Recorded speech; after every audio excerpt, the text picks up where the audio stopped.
बहुत स्वागत है आपका। आप देख रहे हैं कहानी कुर्सी की। मैं हूं सौरभ आपके साथ। हमारे साथ समीर चौगांकर साहब, राहुल महाजन जी, विजय त्रिवेदी जी और हर्षवर्धन त्रिपाठी जी बने हुए हैं प्रोग्राम में। अब बात करते हैं प्राइम मिनिस्टर मोदी के चीन और जापान के दौरे की।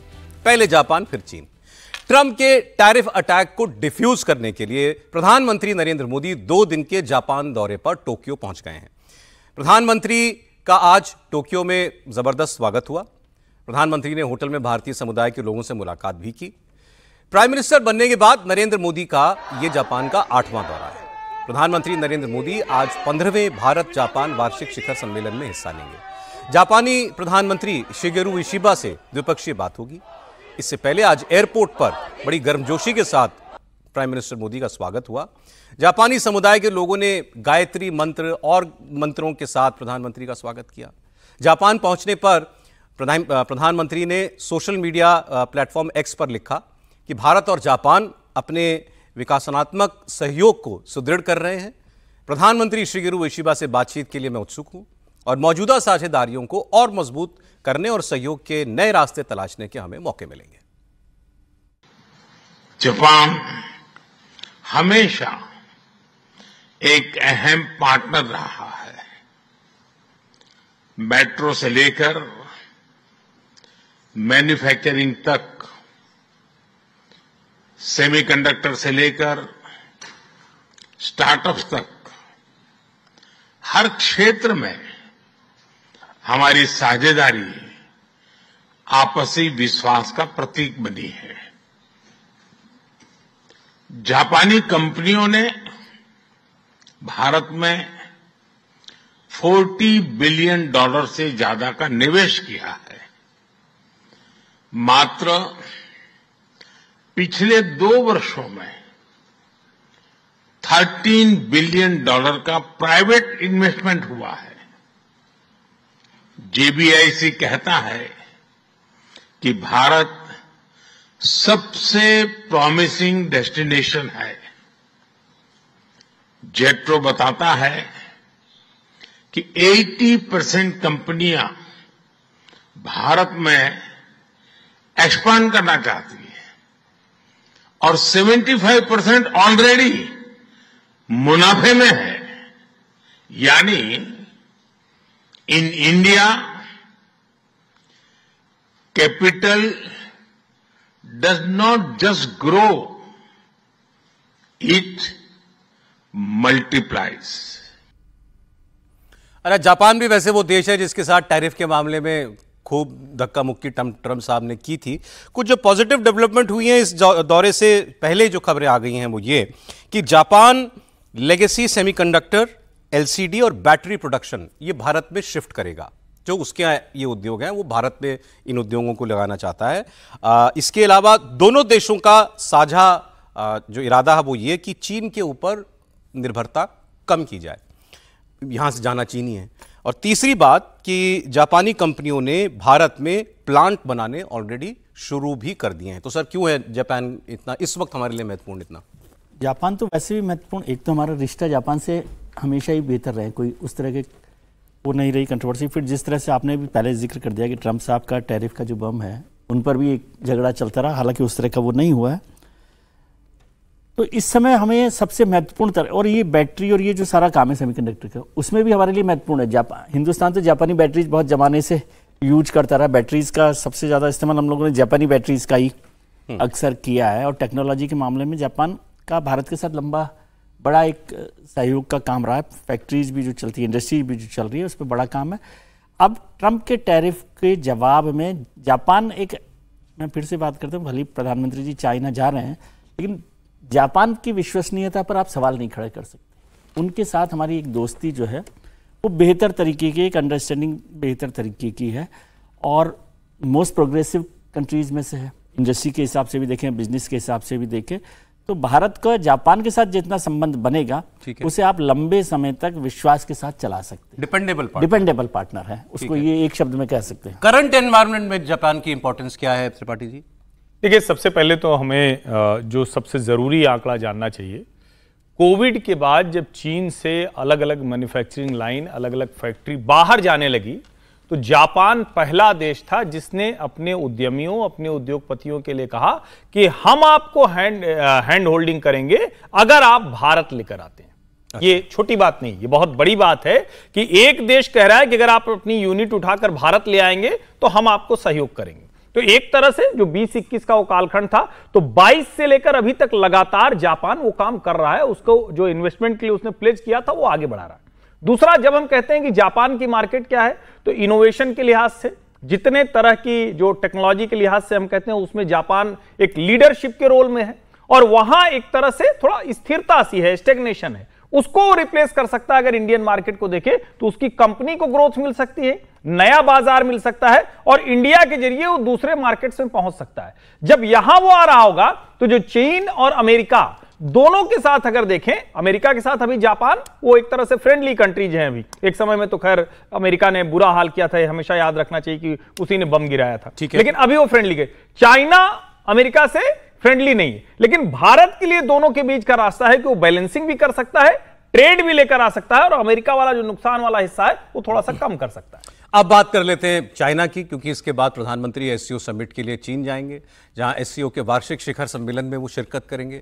यहां उनकी मुलाकात शी जिनपिंग और पुतिन दोनों से होगी, और अब ये भी जानकारी आ रही है कि शी जिनपिंग से 40 मिनट और राष्ट्रपति पुतिन के साथ उनकी 45 मिनट की अलग मीटिंग्स जो हैं वो तय होंगी या हो गई हैं। एजेंडा बिल्कुल साफ है, इसमें चीन के साथ सीमा विवाद, व्यापार और कई अहम मुद्दे होंगे, और पूरी दुनिया इस वक्त नरेंद्र मोदी की तरफ देख रही है, क्योंकि हम खड़े हैं तन के ट्रंप के सामने।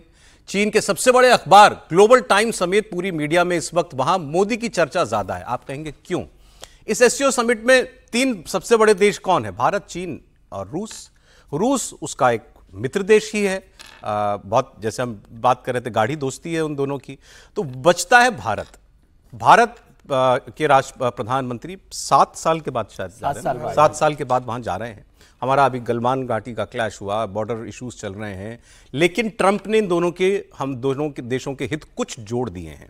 इसलिए एक तरीके से अगर चीन भारत को उस अमेरिकन टाइट ग्रिप से निकालकर थोड़ा अपने साथ मिला लेता है तो उसके लिए बड़ी जीत होगी। तो इसलिए वहां पर इसकी खूब चर्चा हो रही है।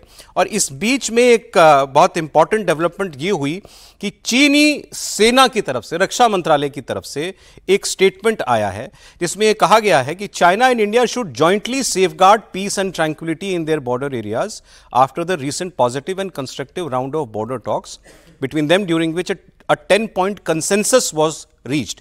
ये रक्षा मंत्रालय का नहीं, माफ कीजिएगा, ये चीनी मिलिट्री का स्टेटमेंट है सर।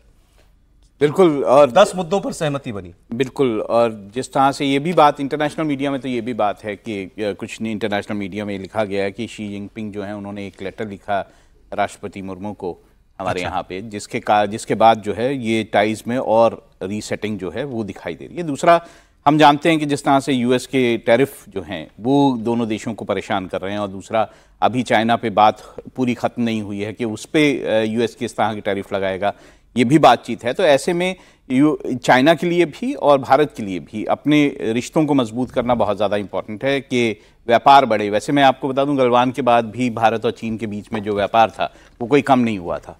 व्यापार नहीं कम हुआ, हाँ, व्यापार बढ़ा ही है उसके बाद। तो ये भी बात सही है कि चाइना जो है वो टेक्नोलॉजी के मामले में भी, रेयर अर्थ मेटल्स के बारे में, जो रेयर अर्थ जो वहाँ से मेटल्स आती हैं उसके बारे में भी, और बाकी सारी चीज़ों में भी, जैसे ईवी के मामले में भी जो बहुत सारे कंपोनेंट्स हैं वो चाइना पे निर्भर है, पूरा विश्व इस तरह से निर्भर है। तो भारत और चीन के बीच में जिस तरह से रिश्ते मजबूत होते हैं, तो उसके कारण भारत के खिलाफ जो अमेरिकी एक तरह से हमें जो चीज़ें दिखाई दे रही हैं, जो कदम दिखाई दे रहे हैं, वो कहीं ना कहीं उसको हम काउंटर करने में सफल होंगे। अब एक कंट्रोवर्सी फिर हुई है अमेरिका की तरफ से, उसकी बात आपको बता दूं।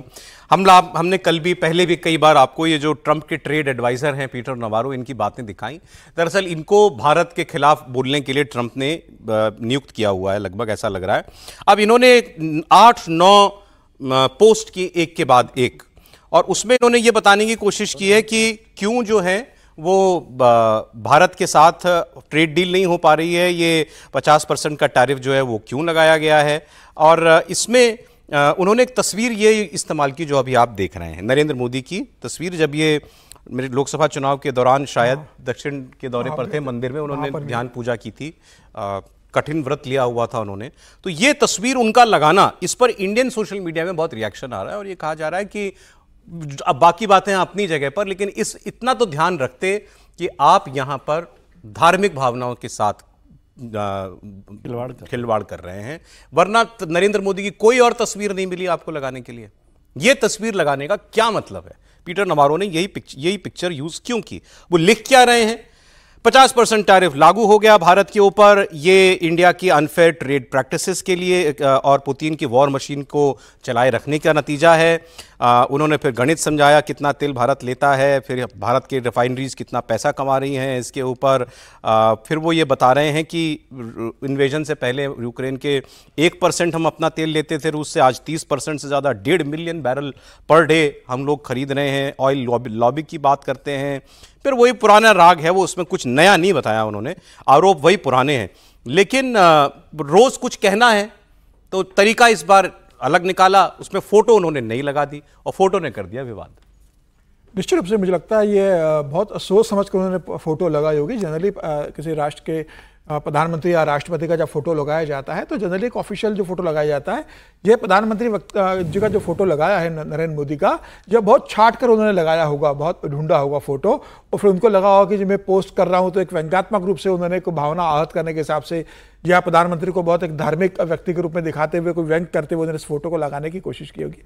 लेकिन ठीक है, नवारो साहब को तो अभी ट्रम्प साहब ने ड्यूटी दी हुई है, वो लगातार इस बात का जिक्र कर रहे हैं, लेकिन उसके बाद भी प्रधानमंत्री मोदी का जो व्यवहार है, आप देखिए कि किसी तरह का कोई बयान न देश की तरफ से आ रहा है, न प्रधानमंत्री मोदी की तरफ से आ रहा है।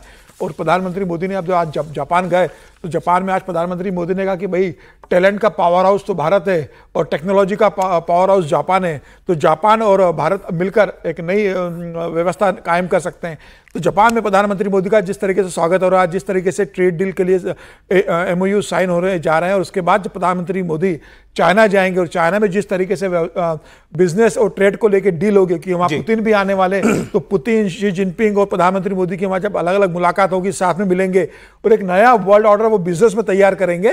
तो अमेरिका उसी बात से चिंतित है कि प्रधानमंत्री लगातार दुनिया में दौरा कर एक भारत को एक आर्थिक रूप से मजबूत कर रहे हैं, और जो 50% का जो टैरिफ लगाया उसे पूरी तरीके से भारत, लेकिन मोटी बात है कि अमेरिका कुछ ऐसा नहीं कर रहा है ऐसे जिससे लगे कि संबंध वो सुधारना चाहता है। एक खबर आपको और एक अंतर्राष्ट्रीय खबर देकर के फिर मैं एक मोहन भागवत जी का एक बयान और रह गया आपको सुनाना, वो सुनाऊंगा।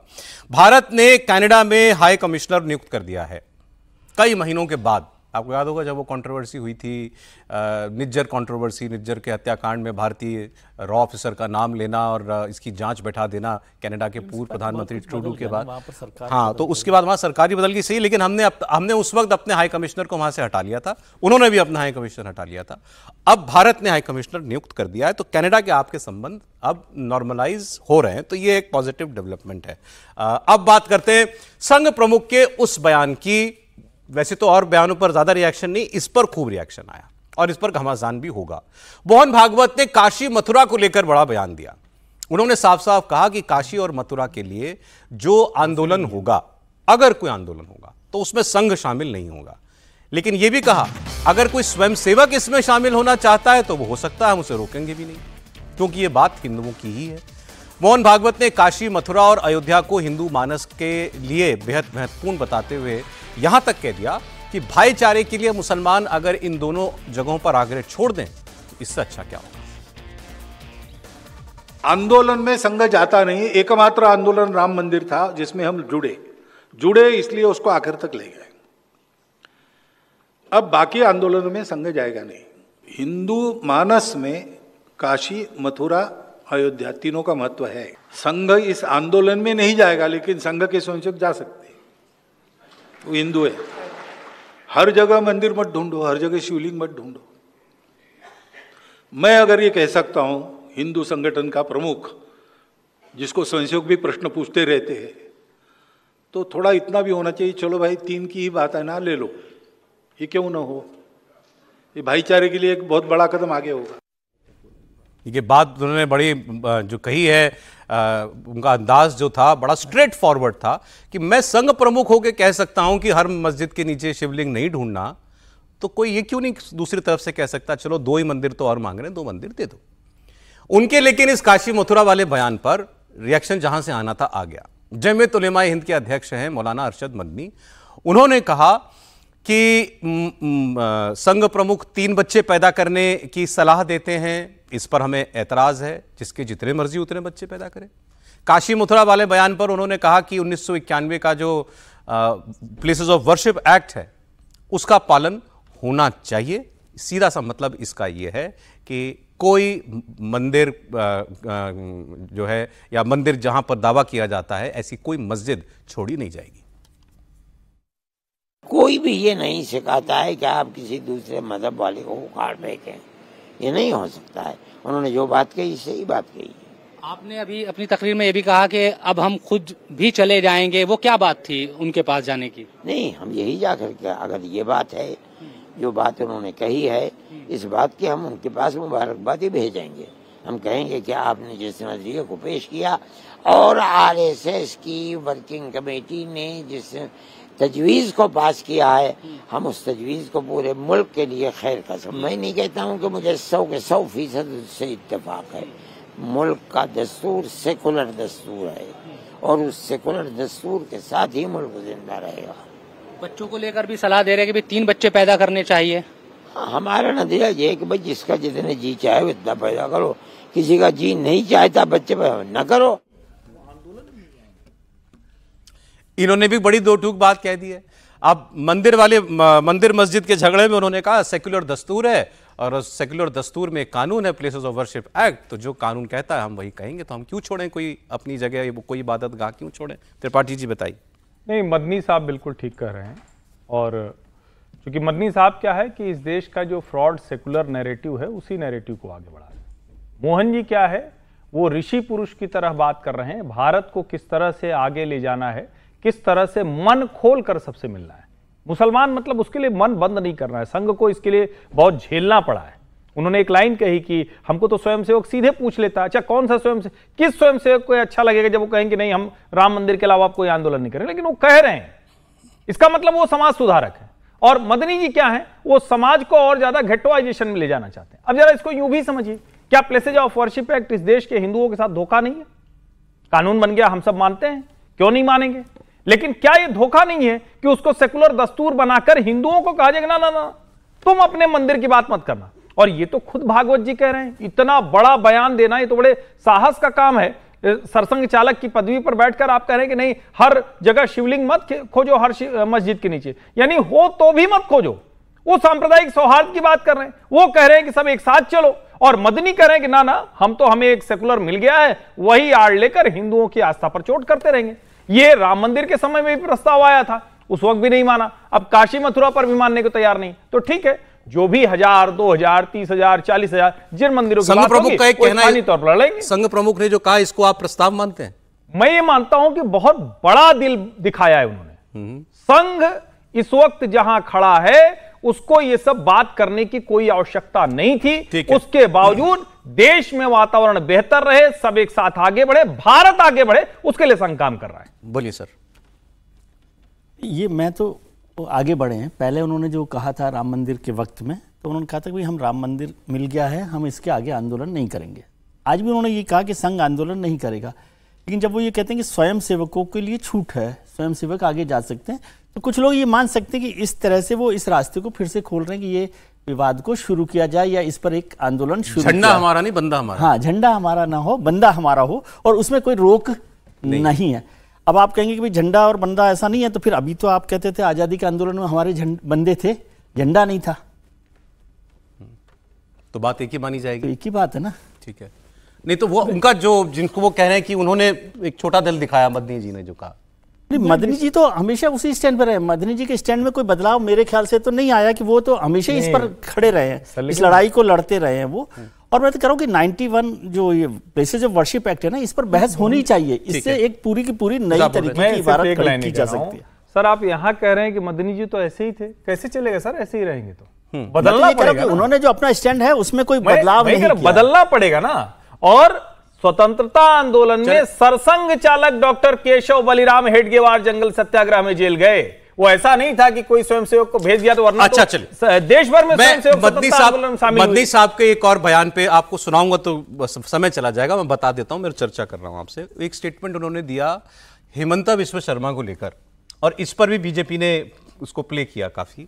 उन्होंने ये कहा कि अब जो ये असम के मुख्यमंत्री हैं जो मुसलमानों के खिलाफ रोजाना जहर उगलते हैं और असम को मुसलमानों के खिलाफ एक जगह बना दिया गया है, तो मैंने सोनिया गांधी से कहा था इस आदमी को टिकट मत दो।